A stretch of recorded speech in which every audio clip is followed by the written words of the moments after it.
The hum of the school bus engine was a familiar lullaby for 8-year-old Lily Zhang. Cradled against her worn backpack, her gaze wasn't fixed on the suburban streets of her Californian town, but rather lost in the intricate patterns of a small, discarded circuit board she held. Her tiny fingers, usually busy with homework, possessed an uncanny dexterity when it came to wires, resistors, and capacitors. While other kids her age were mastering video games, Lily was dissecting broken radios, sketching elaborate electronic circuits in a worn notebook, and in quiet moments on her mother's ancient laptop, diving headfirst into the complex worlds of JavaScript, Python, Java, and C/C++. She didn't just understand these languages. She thought in them, seeing the logic and flow of code as clearly as she saw the branches of the oak trees outside her window. Lily's mother, a diligent cleaner at a sprawling tech campus in Silicon Valley, rarely understood the technical intricacies that captivated her daughter. Yet, she always supported Lily's insatiable curiosity, providing her with salvaged electronics and allowing her endless hours to tinker.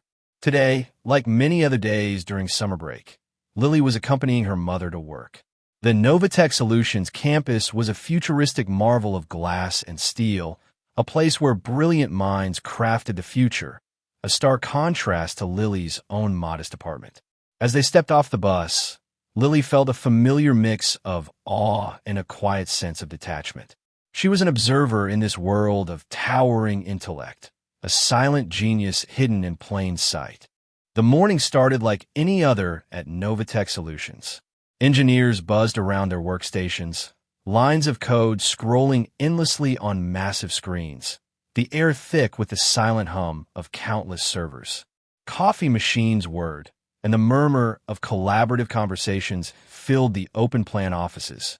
Lily sat quietly in a corner of the break room, sketching a new antenna design in her notebook, occasionally glancing up at the frantic energy around her. Then it happened. A flicker, a hesitation.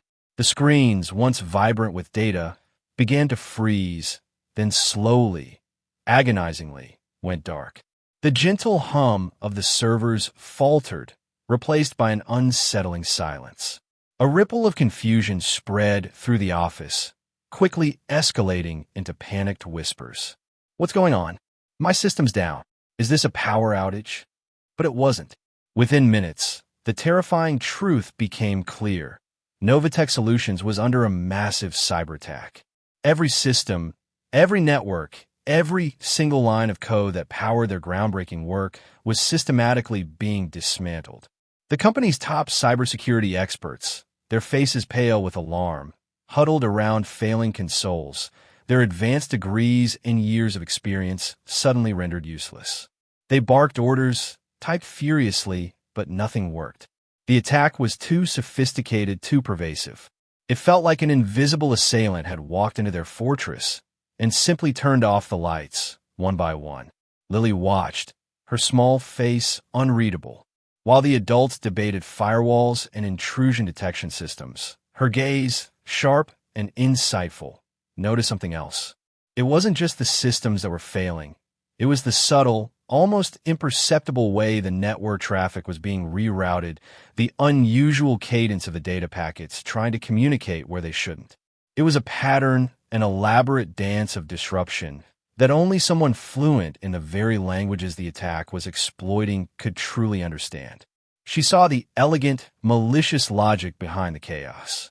The panic in the Novatech Solutions office was reaching a fever pitch. Executives paced, their voices strained. Engineers, usually so confident, ran their hands through their hair in desperation. Billions of dollars, years of research, and the very integrity of the company hung in the balance. No one could pinpoint the source, let alone stop it.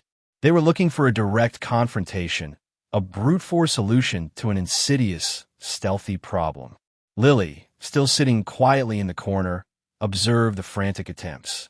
She saw the engineers trying to patch systems, but the attacks were already moving faster, deeper. Her mind, however, wasn't focused on the external symptoms. It was tracing the attack's internal logic, understanding its personality. It wasn't a simple hack. It was a carefully crafted piece of malicious code, exploiting vulnerabilities in a way that mimicked legitimate system processes. Most critically, it used a specific, obscure protocol vulnerability that allowed it to bypass standard defenses by masquerading as routine internal communication. The experts were trying to block traffic. The attack was pretending to be welcome. Quietly, almost too softly to be heard over the rising clamor, Lily tugged on her mother's sleeve. "Mom," she whispered, her voice barely audible, "they're looking in the wrong place. It's not about blocking. It's about the handshake." Her mother, flustered, tried to shush her, but a young, overwhelmed junior engineer named Mark, who had slumped into a chair nearby, overheard. He looked down at the tiny girl, then at the circuit board in her hand, curiosity momentarily overriding his despair. "What handshake, little one?" he asked, more out of exhaustion than genuine expectation. Lily, emboldened slightly, pointed to a complex diagram on a large monitor that an executive was gesturing at wildly. "See? It's not an external breach. It's changing the internal authentication protocols. It's tricking the servers into giving it permission, like a key that pretends to be a friend." She paused, then added, her voice gaining a surprising clarity. "They need to disable the specific subport on the TCP IP stack that handles the legacy handshake protocols. That's how it's getting in and spreading." Mark blinked. His mind, trained in high-level network architecture, processed her words. Legacy handshake protocols? Support on the TCP IP stack. He stared at her, then back at the monitor. It was an incredibly precise, deeply technical insight that had eluded even the senior-most engineers. It was so fundamental, so simple in its complexity, that it was easy to overlook amidst the noise of a full-scale cyber attack. He grabbed a senior engineer, pulling him aside. She might be onto something," he stammered, relaying Lily's explanation. Skeptical at first, the senior engineer listened, his brow furrowed. But the sheer precision of Lily's suggestion, the way it cut through the noise, was compelling. With nothing left to lose, they acted on her subtle guidance. A few frantic keystrokes, a moment of agonizing suspense, and then the lights on the server racks flickered back to life. The screens sprang awake. The hum returned. The attack, cut off from its lifeline, began to unravel. The recovery was slow, meticulous, but it happened. The cyber attack was thwarted, the company's data secured, and its future preserved. And at the heart of it all was an 8-year-old girl named Lily. The initial shock gave way to profound gratitude. The CEO of Novatech Solutions, a stern man softened by relief, personally sought out Lily. He didn't just thank her, he saw her. He saw not a child, but a prodigious intellect, a raw, intuitive understanding of technology that surpassed even his most seasoned engineers.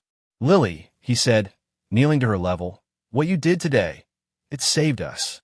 "How did you know?" Lily, still shy, simply pointed to her worn notebook.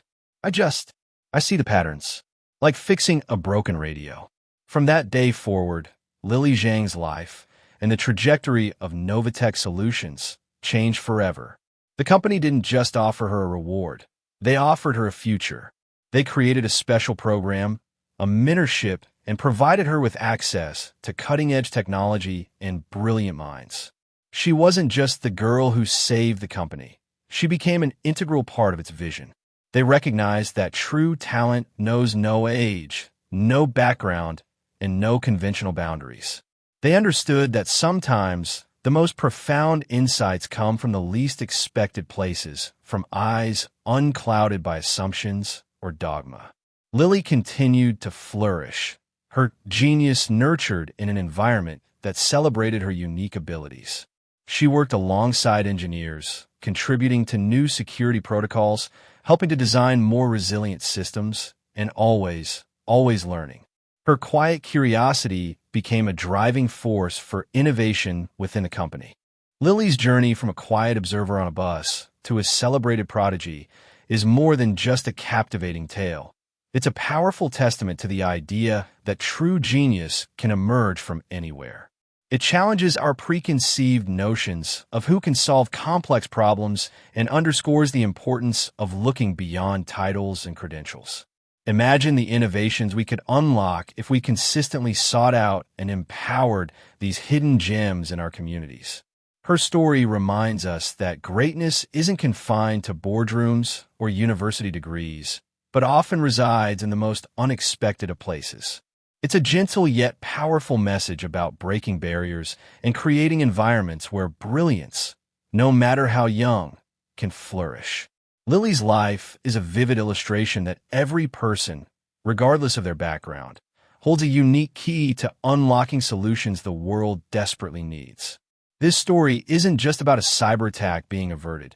It's about a future being built, one line of code, one repaired circuit, and one brilliant mind at a time. It's a gentle reminder that if we open our eyes, if we listen, and if we are willing to nurture the extraordinary potential found in every individual, the solutions to tomorrow's challenges might just be sitting right next to us, quietly sketching in a notebook, waiting for their moment to shine.